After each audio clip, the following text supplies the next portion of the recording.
um mês onde a sociedade como um todo estava preocupada com as dores do coração, as dores da alma. E ao longo desse mês nós conversamos sobre essa temática, a paz que excede todo entendimento. Então, desde o primeiro domingo, o segundo, o presbítero Mateus trouxe uma palavra, o terceiro, domingo passado, trouxe mais uma, e hoje, então, fechando esta série, a paz que excede todo entendimento. O que nós aprendemos até aqui é que a paz que excede todo entendimento tem como fundamento a nossa reconciliação com Cristo. O maior desespero do coração do homem é essa separação dele com Deus. Mas em Cristo Jesus foi então essa reconciliação e nós recebemos a paz com Deus. E aí nós entendemos então que o fundamento dessa paz é a nossa reconciliação em Cristo. Domingo passado nós conversamos sobre a sua permanência, fundamenta-se na comunhão com Deus. Quando nós estamos em comunhão com Deus, esta paz permanece no nosso coração. Mas quando nós tomamos por decisão deixar de buscar, deixar de conviver, deixar de orar, nós percebemos o quanto o nosso coração começa a viver as suas turbulências. Então, quanto mais tempo em comunhão com Deus, mais convicção do cuidado dele sobre nós, mais a paz que excede todo entendimento repousa sobre cada um de nós. John Wesley disse o seguinte: o Deus da paz estará com você. Não somente a sua paz, mas Ele mesmo a fonte da paz. Nós teremos não somente a paz, mas o próprio Deus da paz estará conosco. E aí então nós aprendemos ao longo desse mês sobre esta paz que excede todo entendimento. Entendemos a nossa reconciliação com Cristo e a nossa comunhão com Deus. Mas supomos que hoje, logo após o culto, um irmãozinho que talvez não esteja bem, não cumprimente você, ou talvez não lhe dê tanta atenção como você queria. Supomos que ao entrar no carro ou chegar em casa, um problema no relacionamento surge, uma dificuldade com os filhos, uma situação talvez, uma quebra do carro ao longo do caminho, um acabado combustível. Amanhã no trabalho, você chega animado para uma semana de trabalho, e os colegas de trabalho simplesmente começam a arrumar problemas para você. Suponhamos que durante a semana na escola, aquele trabalho não foi bem, aquela prova não foi boa, aquela matéria nova você não pegou. No trânsito, uma curva, uma buzinada, uma seta não dada. Final do mês chegando, temos aí alguns dias ainda para tentar quitar as dívidas do mês.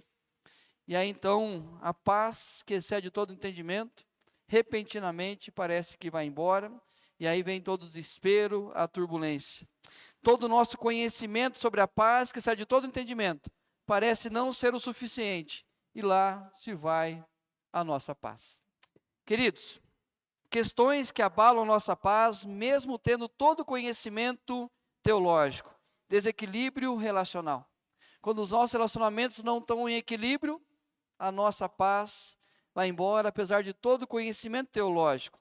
A instabilidade emocional, os nossos altos e baixos, as nossas ansiedades, o esfriamento espiritual, quando nós deixamos de buscar intensamente a presença de Deus, a desestruturação racional, quando nós não conseguimos pensar e refletir racionalmente na nossa vida, e as nossas insatisfações pessoais. Quando não estamos contentes com o trabalho, contentes com o salário, contentes com o lugar que moramos, contentes com qualquer outra situação, nós percebemos o quanto isso abala a nossa paz. E aí, o acúmulo de sentimentos nocivos à nossa paz, tiram de nós a possibilidade desta paz que excede todo entendimento. Então, os sentimentos nocivos à nossa paz começam a acumular no nosso coração e na nossa mente. E nós percebemos que apesar de todo o conhecimento teológico, de toda a convicção que nós temos, esta paz começa a sair do nosso coração. E aí, o fato é que temos procurado a razão de dizermos ter a paz naquilo que é racional, que é dominado pelo entendimento. Nós esquecemos que o fundamento teológico é exatamente a nossa restauração em Cristo, a nossa comunhão com Deus. E aí nós começamos racionalmente tentar achar razões pelas quais a paz deve permanecer no nosso coração. É quando nós entendemos que tudo é dominado pelo entendimento. Se eu compreender que a situação vai se resolver, eu tenho paz. Se eu entender que a pessoa vai mudar, eu tenho paz. Se entender que as coisas irão melhorar, eu tenho paz. E aí nós começamos racionalmente a olhar as situações e acreditar que quando nós temos o domínio do entendimento, a paz vem. Quer ver uma coisa, que quando nós estamos num momento de atrito com alguém, um momento de dificuldade, o que nós menos queremos ouvir é: se possível, quanto depender de vós, tende paz com todos os homens. É um conselho que nós ouvimos, uma passagem que nós ouvimos de alguém quando tudo está fora do lugar. E nós estamos pensando racionalmente e não espiritualmente. Isso traz, de certa forma, mais um motivo de tirar a paz do nosso coração. Ou como o apóstolo Paulo fala aos Romanos: não torneis a ninguém mal por mal. Esforçai-vos por fazer o bem perante todos os homens. Esforçai-vos. A nossa vontade é retribuir mal por mal. A nossa vontade, naquele momento de alguém nos tirou a paz, é exatamente tirar a paz daquela pessoa. Racionalmente nós entendemos assim, mas a realidade é que nós precisamos voltar à nossa espiritualidade. E aí permitimos que a paz seja tirada de nós por entendermos que tais situações resolvem-se por meio de uma boa guerra. Se nós paramos de sermos espirituais e voltamos para o lado racional, aquilo que tirou a paz do nosso coração, nós entendemos então, talvez uma boa guerra volta a instaurar de novo a paz no meu coração. E como nós fazemos? Gritamos para fortalecer os nossos argumentos. É onde o tom de voz começa a aumentar. É onde nós percebemos que essa guerra é comprada, porque nós queremos que a nossa vontade prevaleça, e é hora então que nós começamos a guerrear através do tom de voz.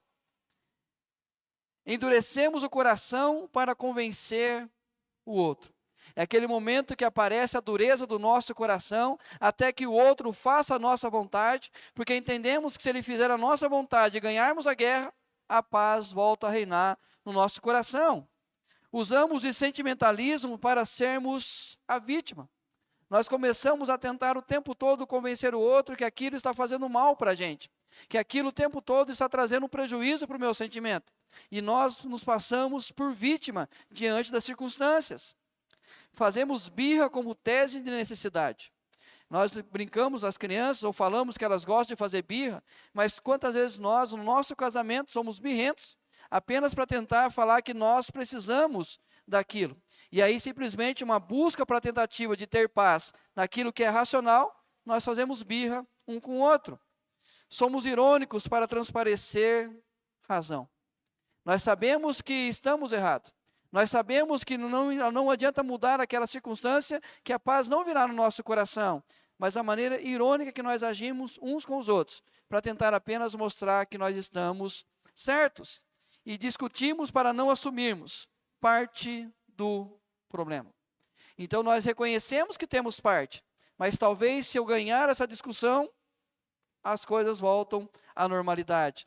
No que depender de nós, o problema está no outro, na situação ou até mesmo em Deus. Então, quando a paz não está reinando no nosso coração, quando nós não temos a paz que excede de todo entendimento, nós começamos a tentar achar culpados para aquela situação. Nunca sou eu, sempre é o outro, a situação, e boa parte das vezes nós até mesmo colocamos em Deus a responsabilidade da nossa falta de paz. Queridos, o problema, se não está em nós, continuamos o alimentando, permitindo que domine sobre nossos sentimentos, tirando-nos a paz.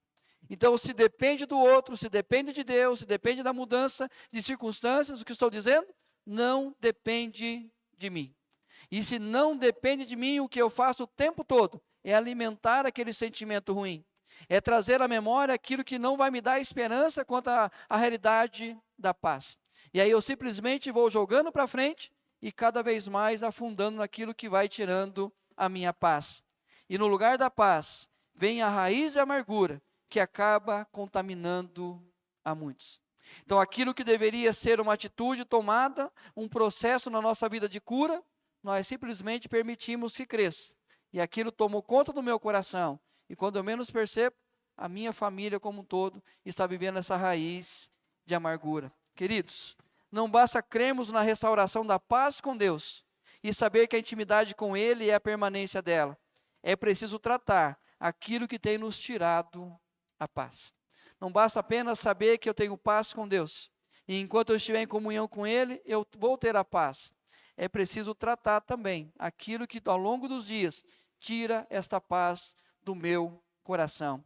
E é o que eu quero conversar com vocês hoje, nessa última mensagem da série, a paz que sai de todo entendimento, o processo de cura para termos a paz.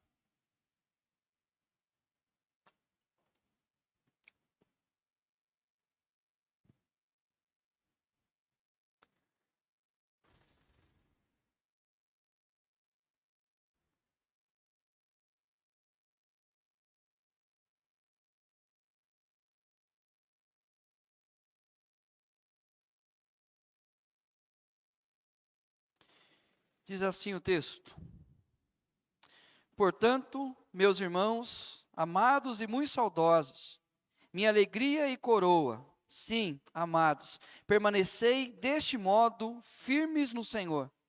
Rogo a Evódia e rogo a Sinti que pense concordemente no Senhor. A ti, fiel companheiro de julgo, também peço que as auxilies, pois juntas se esforçaram comigo no Evangelho. Também com Clemente e com os demais cooperadores meus, cujos nomes se encontram no livro da vida. Alegrai-vos sempre no Senhor. Outra vez digo, alegrai-vos. Seja a vossa moderação conhecida de todos os homens. Perto está o Senhor. Queridos, ele começa com a seguinte expressão: meus amados irmãos, muito saudosos, minha alegria e coroa, sim, amados, permanecei deste modo firmes no Senhor. Quando ele se refere deste modo, firmes no Senhor, é exatamente aquilo que já foi dito nos capítulos anteriores. Aquilo que ele já introduziu no seu ensino, ele começa o capítulo 4 dizendo, permanecei deste modo no Senhor. O que ele disse anteriormente é a rejeição da vanglória religiosa. Ele fala que, diante do contexto da igreja dos Filipenses, exatamente eles achavam que tinham alcançado a perfeição. Mas o apóstolo Paulo diz que isso não aconteceu. E ele olha para si mesmo e diz, se alguém aqui poderia se achar perfeito, ninguém mais do que eu. E ele fala toda a sua trajetória no contexto judaico. Mas ele diz, eu continuo buscando a perfeição. Eu continuo buscando aquilo pelo que eu fui conquistado em Cristo Jesus. Ele deixa claro então que é preciso deixar toda a vanglória religiosa. Ele fala da rejeição do ensino dos falsos mestres. Ele dá um alerta àquela igreja sobre o perigo que eles poderiam seguir o ensinamento do falso mestre. E ele diz, rejeita isso, e a aceitação e a busca da perfeição. Já que não somos perfeitos, mas em Cristo, agora nós já vivemos aquilo que pode tornar-se possível. Nós sabemos que nesse contexto dessa vida, não alcançaremos a perfeição. Mas ele fala que ele continua buscando aquilo que ele já foi conquistado por Cristo Jesus. Então, quando o apóstolo Paulo diz, permanecei deste modo firmes no Senhor, ele está dizendo, tira a vanglória religiosa, anula os falsos mestres da sua vida e continue buscando cada dia a imagem e semelhança de Cristo a ser restaurada na vida de cada um de vocês. E ele começa sua carta dizendo, estou plenamente certo de que aquele que começou a boa obra em vós há de completá-la até o dia de Cristo Jesus. Então ele fala desse processo contínuo que está acontecendo na nossa vida até o dia que Cristo voltar a buscar a sua igreja. Completar dessa obra é praticidade na vida de todos os benefícios sucedidos pelo sacrifício de Jesus. É exatamente aquilo que Jesus conquistou na cruz, sendo cedido a cada um de nós em cada dia da nossa vida. É tornar realidade aquilo que nós já somos pela fé. Aquilo que nós já fomos conquistados por Cristo Jesus. E dentro dessa realidade, ter a paz com Deus por meio da cruz. É a realidade que nós já aprendemos aqui. Ter a paz na vida por meio do cuidado. É saber que nós iremos passar por situações adversas na vida. Mas como o apóstolo Paulo termina essa carta dizendo que ele está contente em toda e qualquer situação. A paz no coração dele não era firmado na circunstância, na situação, mas era saber que tudo ele podia em Cristo Jesus. E também essa praticidade é ter a paz com o outro por meio da sujeição. É interessante o quanto o apóstolo Paulo trabalha a sujeição no contexto dessa carta, onde ele fala para reconhecermos que o outro é melhor do que nós. A realidade é que nós precisamos andar juntos como igreja. E é a realidade que nós conhecemos a Cristo, nós podemos viver isso no contexto igreja. E é por isso que ele diz no versículo 5 do capítulo 2, tende em vós o mesmo sentimento que houve também em Cristo Jesus. E qual o sentimento? Ter o mesmo pensamento, o mesmo amor, sem partidarismo e considerar o outro superior a si mesmo. Então, nesse contexto, o apóstolo Paulo está dizendo que nesta busca pela perfeição, nós devemos ser cada vez mais parecidos com Cristo Jesus. Aonde? No nosso pensamento, no nosso amor, sem divisão e considerar o outro superior a nós. Agora imagina o apóstolo enviando essa carta, e essa carta sendo lida no contexto da igreja, onde havia uma divisão entre líderes daquela igreja, um atrito que acontecia entre líderes daquela igreja. E aí, então Paulo trata agora uma relação em específico, que pela situação tirava a paz de toda a igreja. Rogo a Evódia e rogo a Sintique, pense concordemente no Senhor. Então, diante daquilo que Cristo fez por nós e conquistou a nós simplesmente precisamos viver essa realidade, de viver de maneira, de viver uma comunhão, uma perfeita comunhão e paz uns com os outros. Mas agora no capítulo 4 ele traz uma realidade daquela igreja. Existia uma divisão de pessoas importantes no contexto daquela igreja. E a condução dessa situação ensina-nos pontos importantes no processo da nossa cura para a paz. A maneira que o apóstolo Paulo trabalha nesse contexto, nós podemos aprender como trabalhar o nosso coração, a nossa vida, para que aquilo que nos tira a paz seja tratado e a paz possa voltar a reinar no nosso coração. 3 lições simples desse texto. Primeiro, o processo de cura para termos a paz, desvendando tudo aquilo que o atrito escondeu. É interessante o quanto que nós, diante de uma circunstância que nos tira a paz, nós nos cegamos. Nós não conseguimos enxergar mais tudo aquilo que foi feito ao longo da caminhada.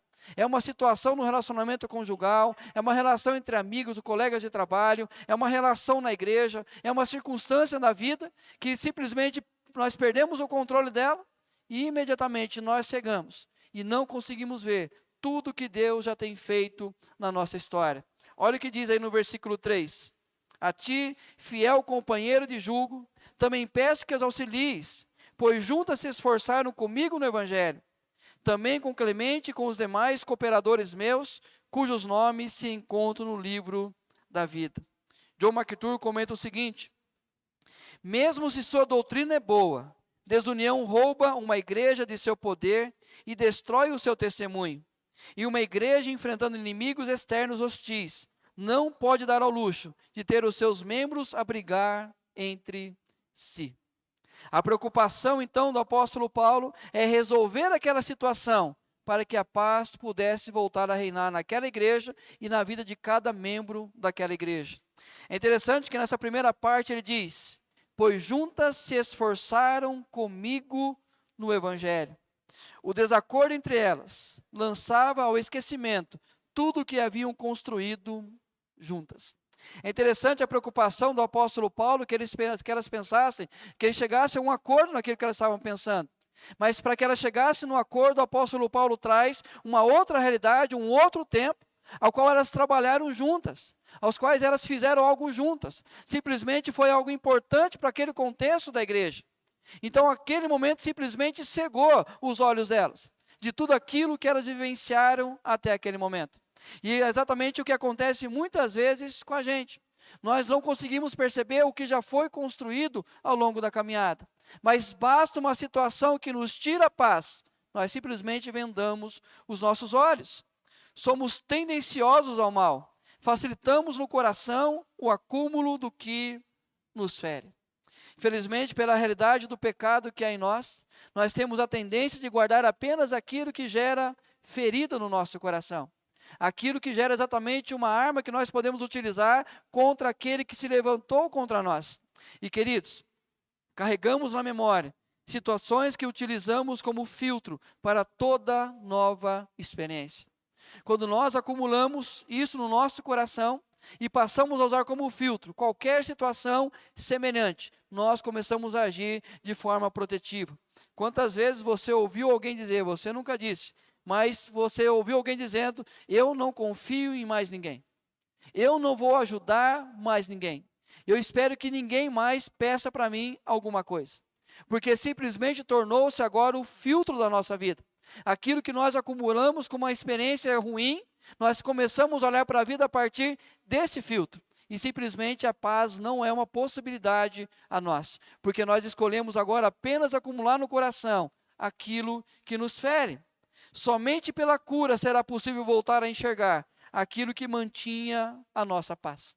Apenas quando a cura acontecer, nós voltaremos a perceber aquilo que nós construímos ao longo da caminhada. É interessante que o processo para desvendar, o apóstolo Paulo vai nos ensinar aqui. E a primeira parte do processo, aproximação apenas daquele que ajuda. Também peço que as auxilies. Queridos, se tem algo que atrai pessoas, é conflito, é atrito, é discussão, é aquilo que tira a paz. Infelizmente, nesse momento, multidões querem aparecer e tentar interferir na situação. E o grande problema é que nós também gostamos da multidão nos defendendo, a multidão tentando achar razão para nós, e nós começamos a trazer pessoas que vão apenas atrapalhar aquela situação. Mas o apóstolo Paulo fala que o processo da cura começa com a aproximação apenas daqueles que podem ajudar. Daqueles que podem orientar a restauração desse relacionamento. Então, se nós queremos tratar aquilo que tem tirado a nossa paz, aquilo que secou os nossos olhos, primeiro passo, traga para a sua relação, para a sua situação, apenas aqueles que podem ajudar. O reconhecimento da codependência, pois juntas se esforçaram. Queridos, ninguém consegue fazer algo sozinho. Ninguém constrói realidades sozinhos. Ninguém consegue viver sozinho. O que nós percebemos na vida é que precisamos de pessoas. Mas quando nós estamos com o coração ferido, os nossos olhos são vendados e nós passamos a acreditar que podemos caminhar sozinhos. Mas o apóstolo Paulo diz, essas mulheres foram importantes, esses líderes foram importantes, mas é preciso lembrar que fizeram isso juntas. Fizeram isso em acordo, fizeram isso em comunhão. A partir do momento que isso deixou de existir, elas deixaram de construir coisas relevantes. Então, se nós queremos desvendar aquilo que o atrito escondeu, nós precisamos reconhecer o quanto nós precisamos de outro na nossa vida. Mas também com Clemente e com os demais cooperadores meus, a percepção da amplitude de nossos atos. É interessante como o apóstolo Paulo trabalha aqui. Ele diz que elas estavam em desacordo. E aí ele diz que enquanto elas estavam em acordo, elas trabalharam bem, e outras pessoas se ajuntaram naquele serviço. E começaram a auxiliar naquele serviço. E também foram importantes com os demais cooperadores meus. O que o apóstolo Paulo aqui começa a dizer é o seguinte: assim aí juntas elas caminharam e pessoas se agregaram a elas e fizeram também boas coisas. Mas se elas permanecerem em atrito, se elas permanecerem divididas, o que vai acontecer? Pessoas irão tomar partido e simplesmente irão dividir a realidade dessa igreja. Queridos, quando nós então não percebemos a amplitude dos nossos problemas, nós achamos que é uma situação isolada, um momento isolado, e não percebemos que um problema conjugal afeta a vida dos filhos. Um problema com os filhos afeta a nossa relação no trabalho. Um problema no trabalho afeta a nossa relação familiar. E aí nós percebemos o quanto que aquilo que nos tirou a paz começa a atrapalhar todas as nossas outras relações. Então é preciso entender que aquilo que nós fazemos, há uma amplitude no que nós estamos fazendo. Há um reflexo muito grande no que nós fazemos. E aí nós precisamos então aprender a tratar isso, aprender a curar. E ele termina dizendo, cujos nomes se encontram no livro da vida. O entendimento que tudo aqui é passageiro. A realidade é que o nome deles não está escrito apenas na igreja de Filipos como alguém importante que fez coisas importantes.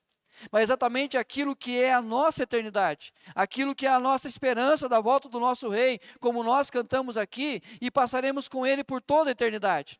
É entender que a vida aqui é transitória, é passageira demais. E enquanto nós acumulamos isso, simplesmente perdemos o privilégio de construir novas histórias, novas realidades, de simplesmente poder viver com aquelas pessoas que amamos, que construímos algo junto com elas. E simplesmente abrimos mão de uma amizade, de um relacionamento saudável, conjugal, de um tratamento especial com os nossos filhos, e uma alegria de poder trabalhar no ambiente que Deus nos colocou. Por quê? Porque simplesmente esquecemos que tudo aqui é passageiro. E começamos a dar um valor muito alto para aquilo que é transitório. Então, se nós queremos voltar a enxergar aquilo que o atrito escondeu, nós precisamos aproximação apenas daquele que ajuda, reconhecer que dependemos de pessoas. A percepção da amplitude dos nossos atos não se limita a nós. E o entendimento que tudo aqui é passageiro. Mais uma segunda lição nesse texto. O processo de cura. Reafirmando aquilo que promove a paz relacional. Rogo a Evódia e rogo a Sintique, pense concordemente no Senhor. Pense concordemente. Chegar a um ponto comum, ter a mesma decisão e posicionamento. Então o que o apóstolo Paulo está dizendo é, vamos reafirmar aquilo que promove paz relacional. Então chama essas duas queridas, reúne com elas e diz, vocês devem chegar a um acordo. Vocês devem chegar a um comum pensamento. Vocês devem concordar com algo, para que vocês possam voltar a ter paz. Que conselho maravilhoso. Que conselho fácil. Domingo passado de manhã eu brinquei aqui, como é fácil, por exemplo, a gente chegar a um comum acordo. Eu usei o exemplo de fazer café. Não é? Como se faz um café? Põe a água para ferver, adoça a água, põe para ferver, ferveu, põe o pó dentro da água, mexe, pega o coador, vira, despeja na garrafa e toma. Não é assim que faz café? Sim ou não? Percebe? O que é chamar duas pessoas a chegar que estão em atrito, estão em um momento que falta paz entre elas, e simplesmente possam pensar a mesma coisa. Mas é interessante a sabedoria do apóstolo Paulo. Pense concordemente no Senhor. Tendo como fundamento os princípios de Deus, uma busca para viver de modo digno dele. A única maneira que nós podemos ter a paz relacional restaurada é quando nós voltamos para a palavra de Deus e essa palavra de Deus serve como referência para nós, para que nós possamos chegar a um comum acordo. Caso contrário, o marido vai tentar puxar para o lado dele, a esposa para o lado dela, e aí a realidade vamos simplesmente distanciando uns dos outros. Quando nós sentássemos conversar com o Evódia ou Sintique, as duas teriam razões, as duas teriam as suas verdades, os seus motivos, mas simplesmente no Senhor. E é exatamente essa maneira que o apóstolo Paulo trabalha em todas as relações humanas.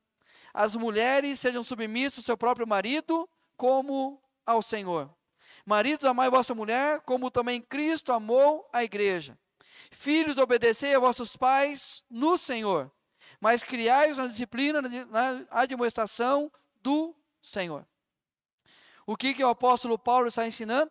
Que a nossa referência, aquilo que promove a paz, deve ser reafirmado nas nossas relações, nas circunstâncias que têm nos tirado a paz. O que nós precisamos aprender a fazer é interpretar as circunstâncias, as situações, a partir daquilo que a palavra de Deus nos diz, para que esta palavra possa dar a nós uma direção única, uma atitude semelhante, para que a paz possa voltar a reinar nas nossas relações.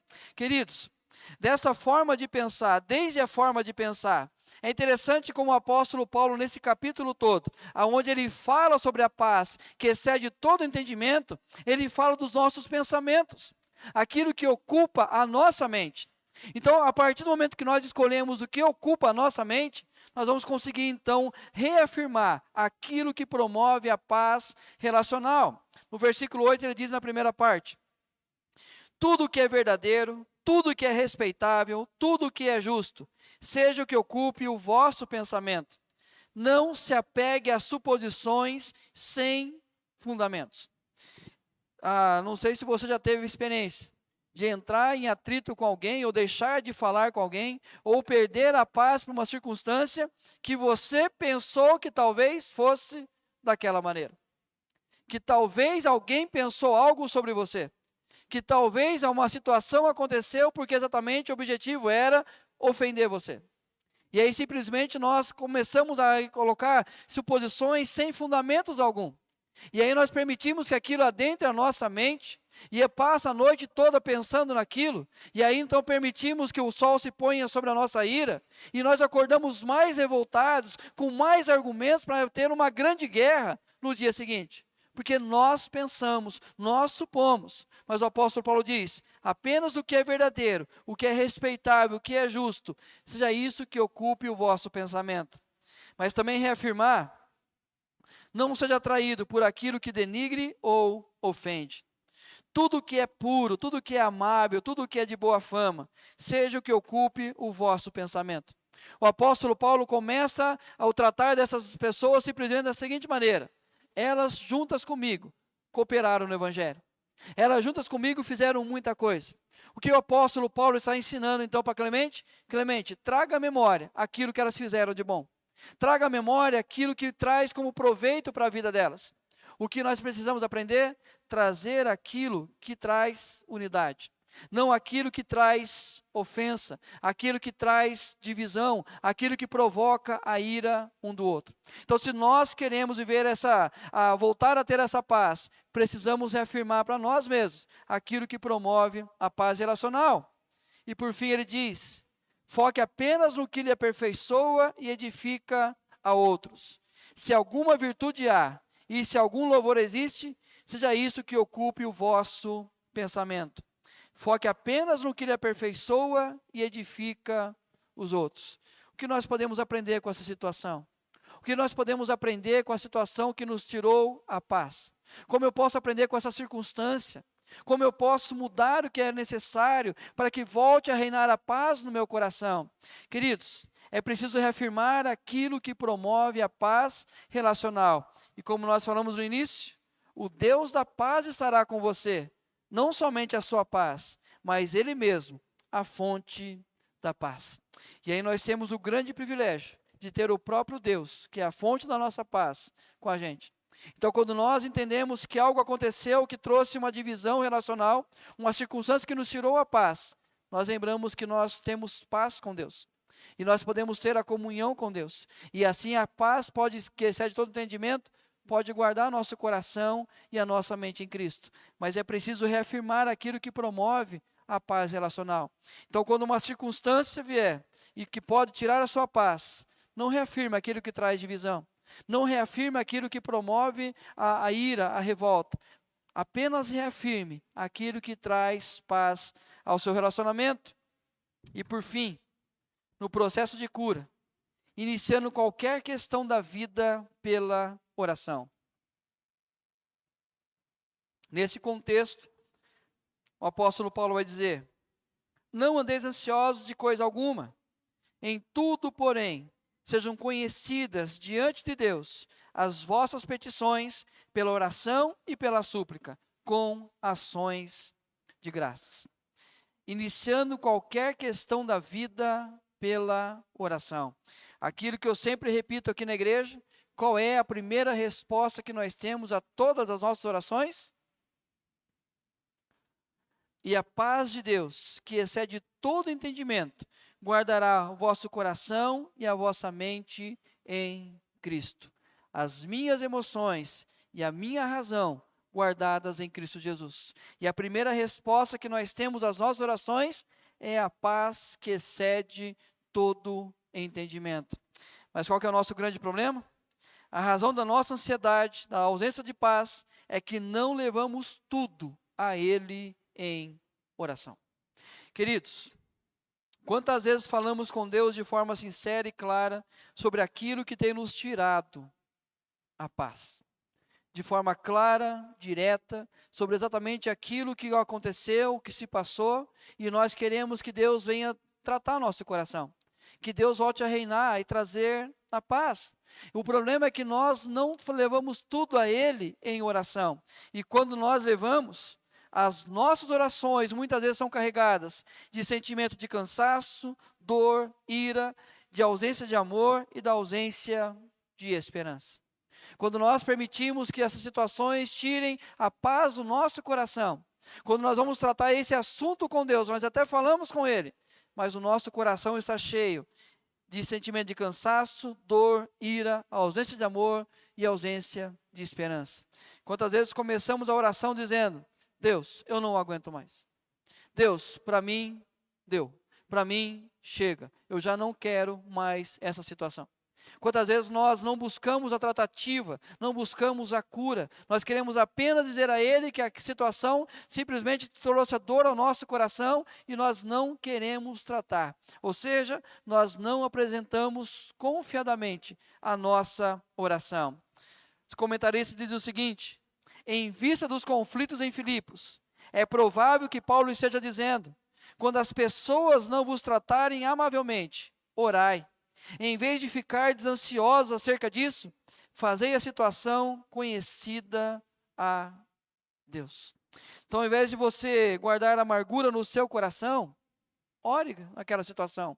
Ao invés de permitir que aquilo domine todo o seu coração, promovendo uma raiz de amargura, tome a posição de orar, que isso torne-se conhecido diante de Deus. É interessante que o apóstolo Paulo diz: sejam conhecidas. Não é uma apresentação de um fato, mas é um anseio de tratá-lo por meio do diálogo com Deus. Você acha que Deus não sabia a situação que estava acontecendo? Sabe, Paulo morando numa outra situação, morando numa outra cidade, preso, sabia o que estava acontecendo lá. Não tinha internet, não tinha Instagram, não tinha nada, mas ele sabia. Alguém levou essa informação para ele. A mesma realidade é saber que Deus sabe todas as coisas. E aí então, quando muitas vezes nós esquecemos que Deus sabe de tudo. Então, sejam conhecidas não é apenas informar. Deus, deixa eu falar para o Senhor, essa semana, o senhor não está sabendo, mas essa semana eu tive um probleminha no trabalho, tive uma situação, uma circunstância que me tirou a paz. Deixa eu contar para o Senhor. Não é isso. O que o apóstolo Paulo está dizendo para nós é apresentar com o anseio de um diálogo com Deus.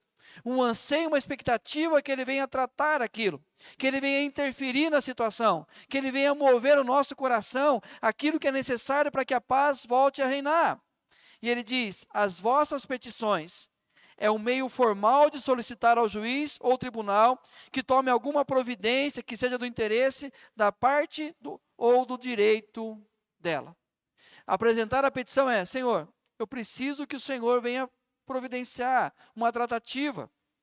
É quando recorremos às promessas de Deus, crendo que a cura é firmada no que Ele já nos disse. Nós entramos com uma petição porque a lei nos dá o direito daquilo. E eu coloco exatamente um pedido porque eu tenho por direito aquela realidade. Então, quando nós entendemos que Ele fala as suas petições, lembra das promessas de Deus? Lembra o que Ele diz a respeito de cada um de nós? Lembra o que Ele prometeu sobre termos a paz que sai de todo entendimento? Ele prometeu isso. Então agora seja conhecida diante dEle a situação. Coloque diante dEle para que Ele venha tratar o seu coração. Apresentar em tudo em oração é uma escolha pela paz. Não andeis ansiosos de coisa alguma. Ter a paz é uma escolha nossa. E apresentar tudo comprova essa escolha que nós queremos ter da paz. As situações que tiram de nós a paz, quando são apresentadas, nós estamos dizendo: Senhor, eu quero voltar a ter paz no meu coração. É a decisão de acumular em nosso coração não aquilo que promove a dor, mas aquilo que gera gratidão. E ele diz: com ações de graças. Eu não quero mais guardar no meu coração o rancor, a amargura, a tristeza, a mágoa. Eu quero guardar apenas aquilo que gera gratidão. E por isso eu tenho como escolha colocar diante de Deus e assim experimentar a paz que excede todo entendimento. Queridos, o processo de cura para termos a paz, primeiro, desvendando tudo aquilo que o atrito escondeu. Lembra que situações podem esconder aquilo que já vivemos de bom. E é preciso tratar. Reafirmando aquilo que promove a paz relacional. Se nós insistirmos naquilo que traz divisão, ira e dor, nós não experimentaremos a paz. Mas se escolhermos apenas aquilo que promove a paz, aí sim experimentaremos. Iniciando qualquer questão da vida pela oração. Alguma situação nos tirou a paz? Comece pela oração. Não junte ferramentas para uma guerra. Junte apenas aquilo e apresente diante de Deus em oração. E a promessa E a paz, que excede todo entendimento, guardará o vosso coração e a vossa mente em Cristo Jesus. Queridos, que esta paz, que excede todo entendimento, possa guardar o nosso coração e a nossa mente em Cristo. E que seja isso que conduza a nossa vida nesse processo daquilo que nos tirou a paz. Vamos orar, pedir a Deus que guarde essa palavra no nosso coração e de maneira individual, de maneira particular, Ele possa ministrar nas áreas que nós precisamos tratar, para que nesse processo de cura nós possamos ter de volta a paz. Pai, nós lhe pedimos, ó Deus, que o Senhor, ó Deus, venha tratar nosso coração e assim, ó Deus, nos ensinar a ter esta paz que excede todo entendimento. Nós já aprendemos aqui ao longo desse mês, ó Deus, que nós podemos sair da aflição para a paz, porque nós entendemos, ó Deus, que em Cristo nós temos paz com o Senhor. E nessa paz com o Senhor, ó Pai, nós podemos buscar ao Senhor numa intimidade, numa comunhão, e essa comunhão é o fundamento para termos a paz, porque sabemos que o Senhor estará cuidando todas as coisas da nossa vida. Mas, ó Deus, muitas vezes circunstâncias, situações que nós vivemos, ó Pai, acabam tirando de nós, apesar de todo o conhecimento que nós temos. E assim a falta de paz começa a tomar conta de cada um de nós. É hora, Deus, que vem o desespero, a angústia, a falta de esperança. E é preciso, ó Deus, tratar isso. É preciso curar isso. E assim nessa noite, ó Pai, o Senhor nos deu uma direção quanto a isso, ó Deus. Mas sabemos, ó Pai, que para que termos essa paz, é preciso sujeição ao Senhor, obediência à Tua voz e à Tua palavra. E assim, ó Deus, nós queremos, ó Pai, experimentar isso na nossa vida, tendo, ó Deus, uma tratativa daquilo que tirou a paz. E assim, ó Deus, aprender a viver isso. E em toda situação, antes de qualquer, ó Deus, um momento que possamos, ó Pai, tentar juntar ferramentas para um combate, que nós possamos lembrar que precisamos começar na nossa vida, tudo em oração. Apresentar tudo em oração. Porque assim, ó Deus, o Senhor guardará a nossa mente e o nosso coração. É a certeza que nós teremos, ó Deus, o nosso psicológico e o nosso emocional, Deus, guardados em Cristo Jesus. E assim, apesar das circunstâncias, nós teremos a paz que excede todo entendimento. Nos abençoe, ó Deus, num tempo, ó Pai, que nós percebemos o quanto tem a ausência de paz, o quanto há o desespero no coração das pessoas. Nós temos o privilégio de termos isso na nossa relação com o Senhor e nesse cuidado do Senhor para com cada um de nós. Então, ó Deus, que isso possa reinar no nosso coração e assim, ó Deus, em todo o tempo, possamos experimentar esta paz que excede todo entendimento, para a Tua honra e Tua glória. Em o nome do Senhor Jesus. Amém.